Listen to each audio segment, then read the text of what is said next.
One of the biggest questions going into Tears of the Kingdom is how the world of Hyrule has changed since Breath of the Wild. While we may not have a thorough, conclusive answer, we do have a look at the map screen.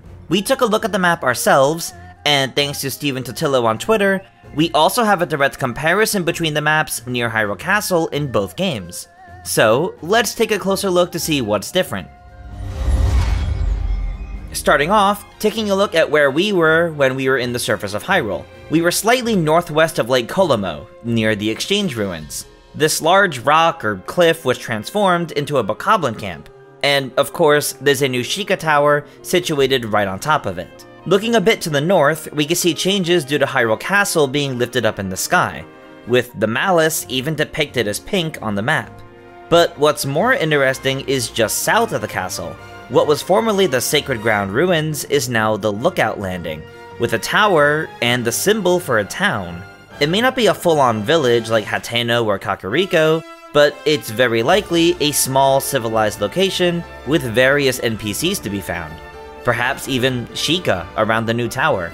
Anyway, looking a bit further up to Hyrule Castle town, while it is still in ruin, we can see some of the roads have been repaired, namely this main central path, as well as some of these on the eastern side. So restoration was likely underway before the castle rose into the sky, possibly leaving the town abandoned once again. Maybe the locals moved to the town at Lookout Landing. Looking around the rest of Central Hyrule, we can see that one of these Rings of Malice has opened up right in the middle of a path, near the ranch ruins. There also seems to be a new pond, or body of water, to the north of Whistling Hill, on the left side of this path. What could have made this happen? Anyway, that about does it for the notable changes we found from the Tears of the Kingdom map. Sure, it's only really looking at Central Hyrule, but this just gives a good taste of what could be there for the rest of the game. While we could point out the changes in, say, the stables, these icons usually don't show up until they're visited, so it's likely they just haven't been visited yet in this new adventure. But again, this gives us a small idea of just how much Hyrule has changed since Breath of the Wild.